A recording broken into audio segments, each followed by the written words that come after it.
my speech is going to be 8 to 10 minutes. Oh, okay. All right. Just give you time to drink. Fellow Toastmaster members, today I'm going to be talking about something that we hear a lot in the news on the opposite end of what I'm going to talk about. In today's world, we hear a lot about, we have wars on the name of religion, on the name of race, on the name of color. It's all about me. How can I improve my life? How can I move up? How can I have a better house? How can I have a better car? In this world, we still have people that rather than caring about themselves, rather than caring about their religion, they care about others. They care about humanity above all. I'd like to introduce you to a couple. One of the couple that have lived in our lives, and I wish healthy and long life for female here in this picture. These are a couple, Edhi family. Abdul Star Edhi and his wife, Balkis Edhi. Who are these couple?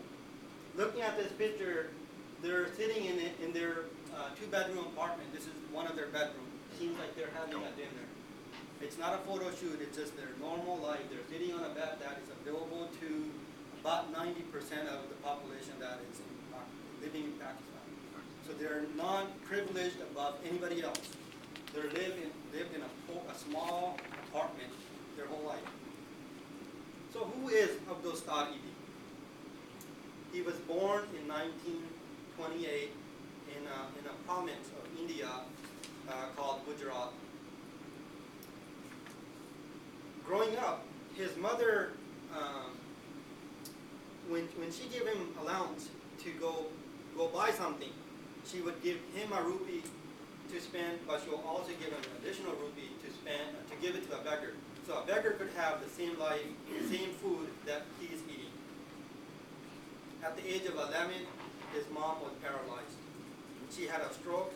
She was not able to take care of herself. Mr. Edhi took care of her for 8 years. He looked after her needs. He looked after her clothing, her giving her bath, changing her, providing her food, feeding her.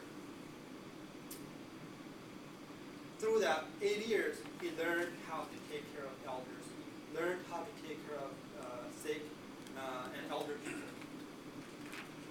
That also brought us to 1947, the partition of India, when India and Pakistan split into two separate countries.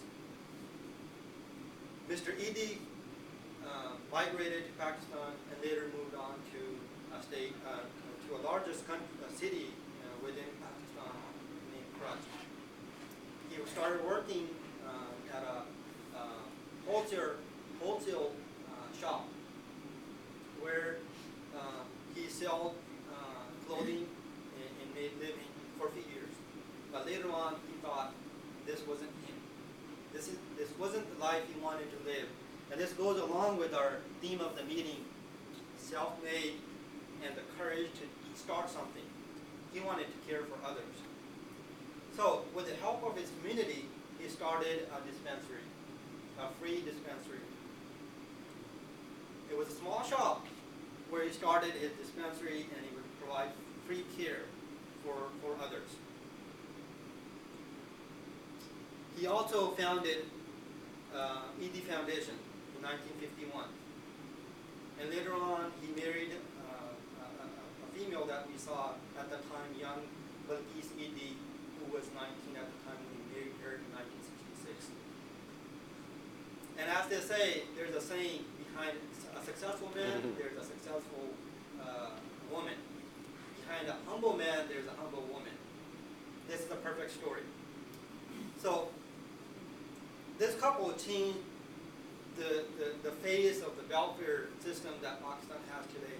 Pakistan is among the least amount of countries that pay taxes, but the highest that pay that give donations.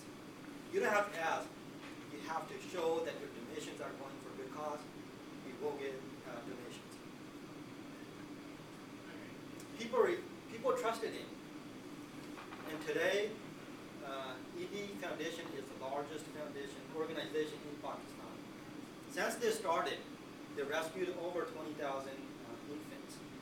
And I'm going to highlight this point in a little bit later. It's a touchy topic that we don't want to talk about, but it exists in this world.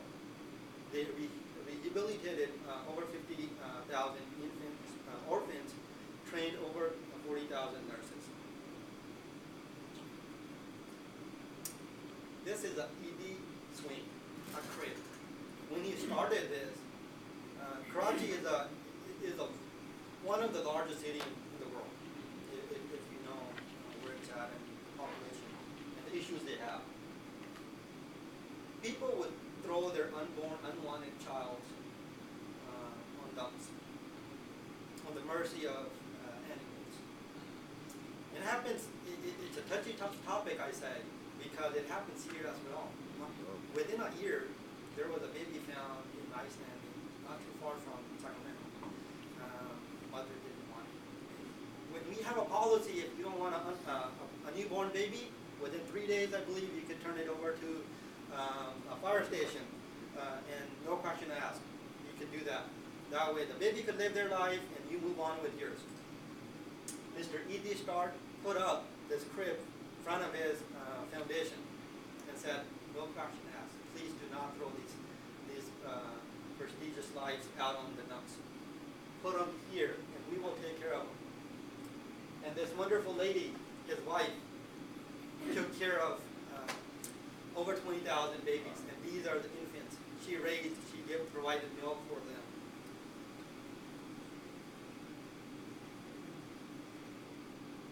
And as they grew, as this mission started, more people joined in. So obviously she received help later on, but she is the mother who started this. And they have 4 biological kids. She also has her name on over 50,000 birth certificates. Wow. That we don't know who the kids really belong to. And they have the name of Abdul Edhi as a father, and Bilqis Edhi as the mother's name. Going back to the Edhi Foundation, there's a Bilqis Edhi Trust. I am not going to touch that. I'm only going to highlight Edhi Foundation with Edhi Foundation. There are 330 welfare centers in Pakistan. They provide free nursing homes. They have food kitchens that provide foods to their welfares as well as to poor. They have rehabilitation homes. They provide shelter for abandoned women, abandoned and abused women and children. And they have clinics for mentally ill people. Edhi Foundation runs the world's largest ambulance service. They provide 24-hour service. They run relief operations not only in the country but also in the world, all over the world, including Africa, Middle East, East Europe, and the United States. They were here in Katrina when we had Katrina disaster. Personal life. We know how big this Edhi Foundation and Bilqis Trust is. This is a life that they chose to live in a 2-bedroom apartment. This is a picture that was taken not too long ago. In 2013, Mr. Edhi had both kidney failure. He was offered to go out of country to transplant, or to transplant of his kidneys. He refused to go out of the country to get an operation. They're living in a country we have corrupted government officials that go for their annual checkup outside of the country because they don't trust their own hospitals. This is a person who started his own foundation. By the way, they also have a hospital where they take care of, provide free services to the hospital. But he decided to opt out from going outside of his country. This is a life he lived. Here's a picture when he was probably a lot younger up there. He played with disabled kids. Those are a picture taken somewhere in a park when he was playing with disabled kids.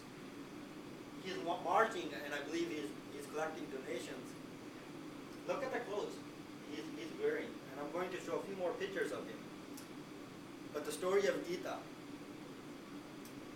Living in a country next door we have India, and crossing a border is a big issue. You'll be put behind jail. This Gita girl, when she was really young, she accidentally crossed the Indian border and came to Pakistan.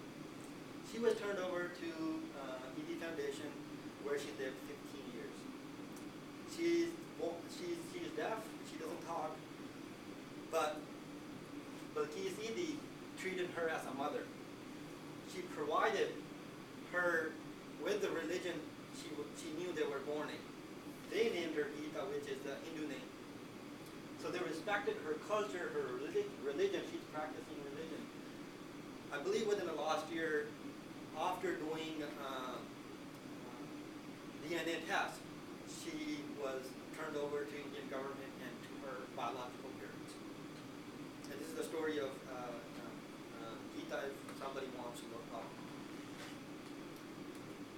A few more pictures. And as you can see, the picture up here, same shoes, same clothes. Sitting over there, same clothes. He always had the same style. Again, this picture is very recent. If you look at the pictures and clothes, they were always the same. He never wanted to wear fancy dress suits. He always wanted to serve. That was his main goal, and that was his mission. Mr. Edhi, Abdul Scott Edhi, passed away July 8th of this year. He was 88 years old, and his last wish was to donate what he had, which was his organs.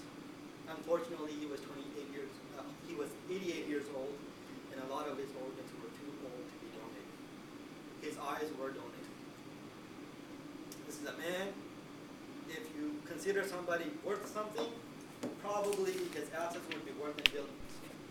Lived in a 2-bedroom apartment, slept in a bed that's available to about 90%, if not 100% of the population. And my last wish, I wanted to share this story with you all. And they're not the only couple, there are stories all over the world. I just wanted to share what I could search. And I'd like to wish this mother that she may live a long, healthy life and continue the mission that they have started until she's with us. Mr. Toastmaster.